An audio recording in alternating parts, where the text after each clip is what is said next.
Alors, on est en direct d'Annecy, où les Gilets jaunes ont décidé de faire une action devant le Décathlon avec une banderole destitution. Il y a des discussions qui se font avec des employés de... Voilà.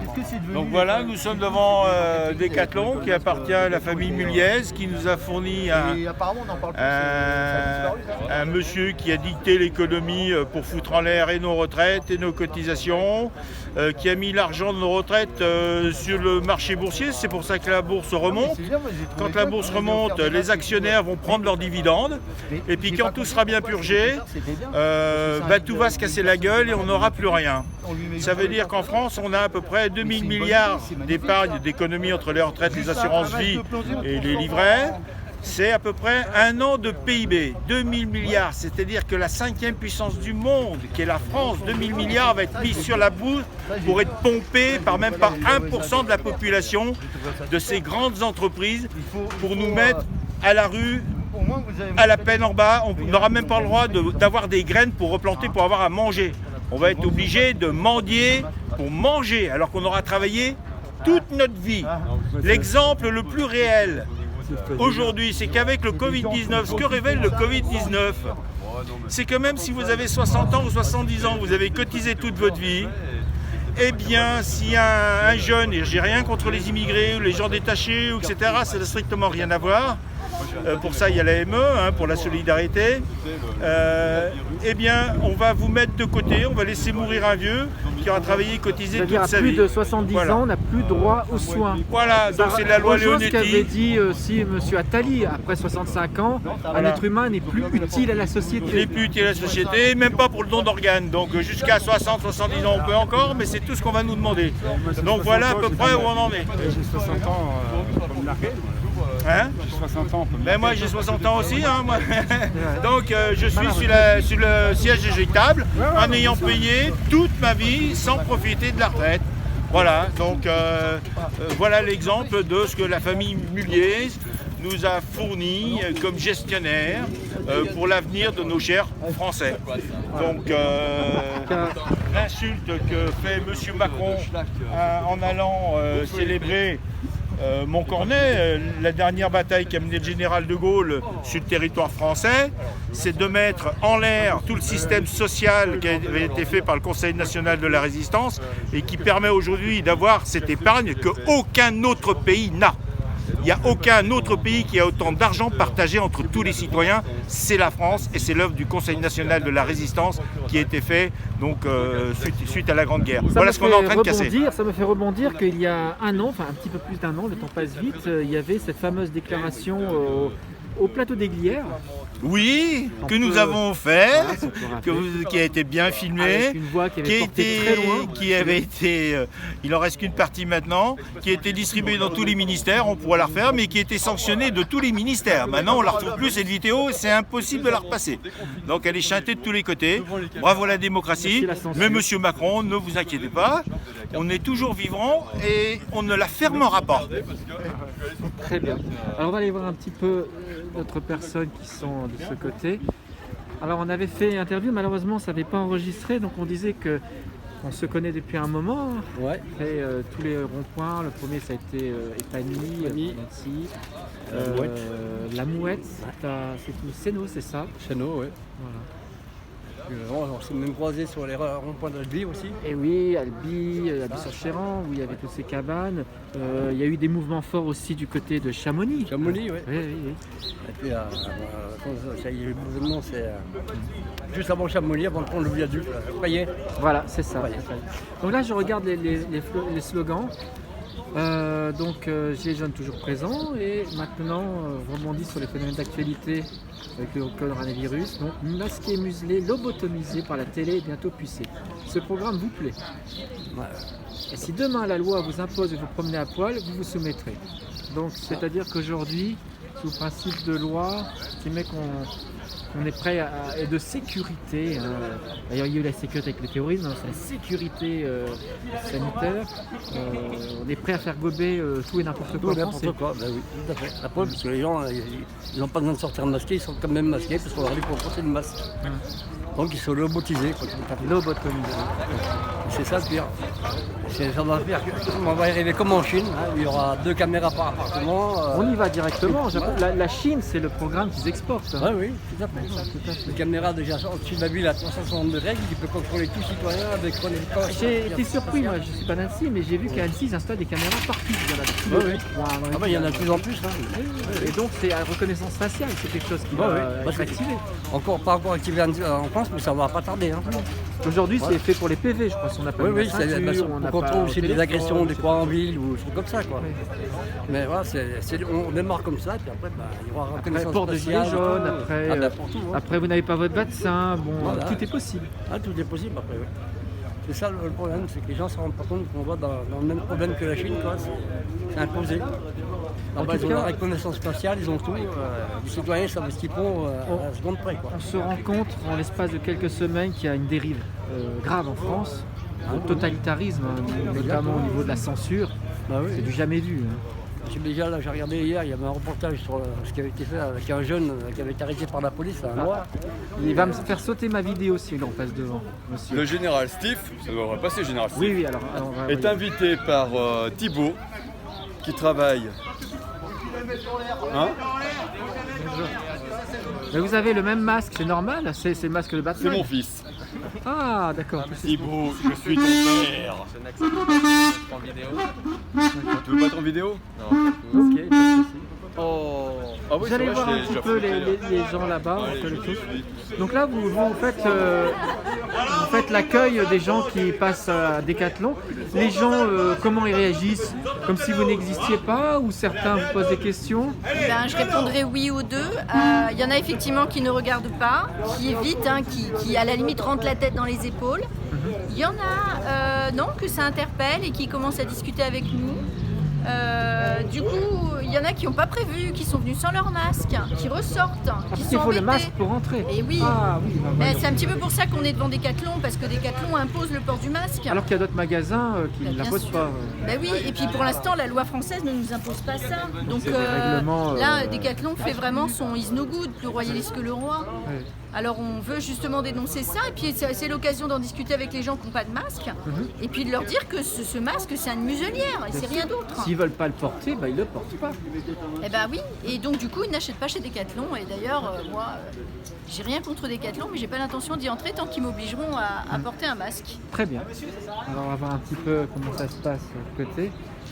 Je regarde les pancartes, alors c'est pas aussi par rapport à la question des masques, vous prenez les libertés, boycottez les enseignes qui vous imposent des règles qui sont même pas dans la loi, ils font leur propre règlement. Quoi. Exactement.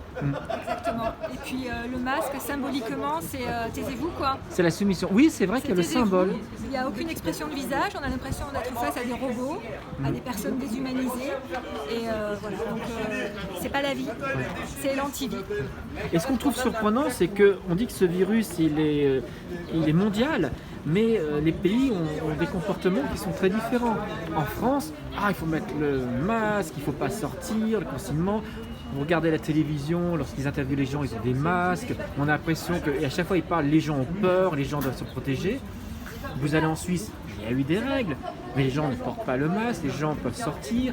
Donc comment expliquer des comportements différents d'une frontière à l'autre? Et à ce qu'on sait, il n'y a pas eu une épidémie bien plus forte de l'autre côté de la frontière où il n'y avait pas eu autant de restrictions. C'est même le contraire. En France, il y a énormément de victimes, mais c'est certainement pas par les règles, c'est plutôt par les mauvaises décisions du gouvernement. Et on interdit le traitement à la chloroquine. Tout à fait. Voilà, l'OMS interdit le traitement, alors que le Maroc et l'Algérie le maintiennent parce que effectivement, les gens ont guéri.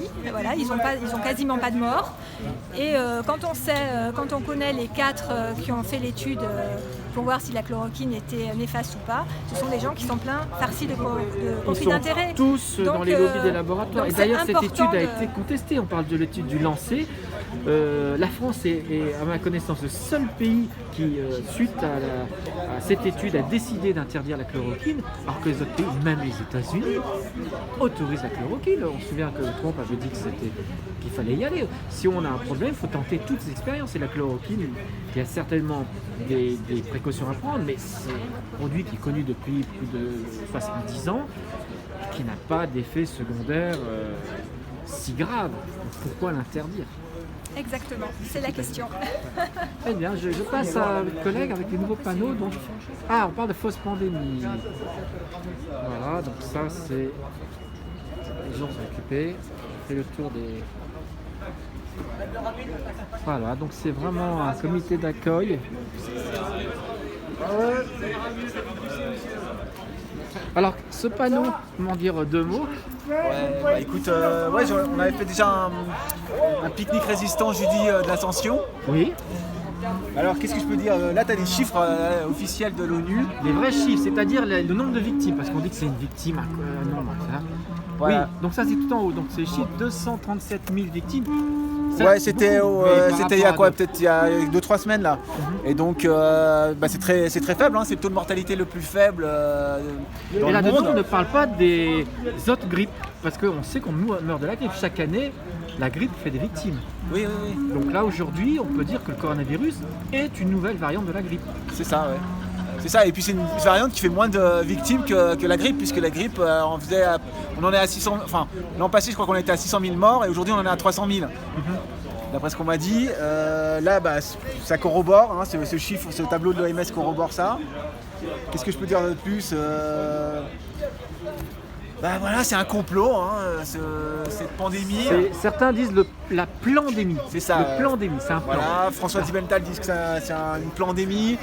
Moi j'appelle ça un complot parce qu'il faut bien utiliser ce mot-là. Il y en a eu d'autres, hein, des complots comme le 11 septembre. Donc celui-là, il a pour but de faire vacciner tout le monde, que tout le monde soit pucé. Et d'ailleurs, que les masques ne servent à rien. Au départ, ils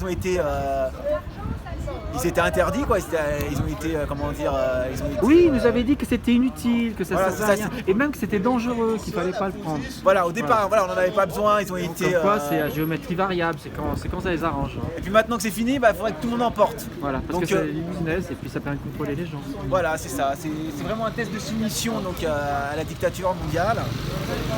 Un mot sur la censure, c'est quelque chose qui nous est tombé dessus, hein, tous les lanceurs d'alerte. On s'est retrouvé nos chaînes bloquées, nos vidéos supprimées. Ouais. On parlait de François qui a eu sa chaîne qui est bloquée, son blog qui est bloqué.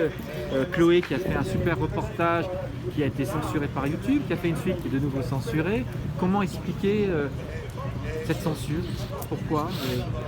Alors pour moi, le premier pouvoir, c'est le pouvoir des médias, quoi. Celui qui contrôle l'information contrôle la population, hein, contrôle le monde. Et les médias, de toute façon, les ont dans leur poche déjà. Donc rester les réseaux sociaux. Voilà, c'est ça. Donc aujourd'hui, ils veulent contrôler même les réseaux sociaux, quoi. Je sais pas s'ils vont y arriver, alors moi je pense pas qu'ils puissent y arriver. Parce que je pense que dans tout système, il y a des failles. Et en tout cas, ça montre quelque chose. Ils peuvent censurer, mais les gens sont quand même pas tous idiots. C'est ça. Donc s'ils voient leur comportement, c'est qu'ils se disent, s'ils font ça, c'est qu'ils ont des choses à cacher. Donc c'est contre-productif. C'est ça, ouais. S'ils sont dans la censure, les gens qui voudront savoir, ils feront les recherches et ils vont finir par trouver. Et c'est ce qu'on va continuer à faire, même si on est attaqué sur nos chaînes, que ce soit sur YouTube ou sur d'autres médias qu'on va développer. Il est toujours important donc, de communiquer, d'informer et puis de continuer le combat. Donc cette vidéo est importante pour montrer qu'on est samedi, qu'il y a des opérations, celles qu'on connaît, on n'est pas de la frontière, on a vu, mais il y a certainement des tas d'opérations ailleurs en France. On pense à nos collègues, il y a des gens à Montpellier, il y a des gens dans le sud-est, il y a des gens qui sont actifs ailleurs et qui aujourd'hui font certainement des actions mais qui ne sont pas évidemment médiatisées par les grands médias et qu'il faut retrouver sur les réseaux sociaux. Voilà, sur ce, donc je voudrais juste ajouter un dernier mot pour j'invite vraiment les gens à s'organiser en collectif, en réseau de résistants ou même en réseau d'entraide s'ils ne veulent pas être dans la résistance. Mais je pense qu'on ne peut pas laisser l'avenir de la population, enfin De la police, du monde finalement. voilà, la de la civilisation. société, de la vie sur Pensez Terre, à vos enfants, pensez à... dans les mains de gens qui sont des psychopathes, des pervers et des gens qui sont des criminels. De quelques ultra riches qui sont une minorité, ils pensent que la Terre et les habitants leur appartiennent. C'est ça. On a Très vraiment, bien. on a vraiment affaire à des Là-dessus, psychopathes. on reprendra sur, Il ne faut pas compter même sur l'État ou sur les syndicats. Je ne sais rien contre les syndicats en tant que tels, mais Il faut reconstruire. leurs directions sont complètement corrompues. Les partis non plus, il n'y a rien à attendre. Les partis actuels. Les partis il y a actuels, des choses, tout est à reconstruire. On peut dire. Voilà. Donc il y a du boulot. Très bien. Rejoignez-nous. Merci. Allez, si on coupe ce direct, le Décathlon et on reprendra donc un peu plus tard. Merci Lancy.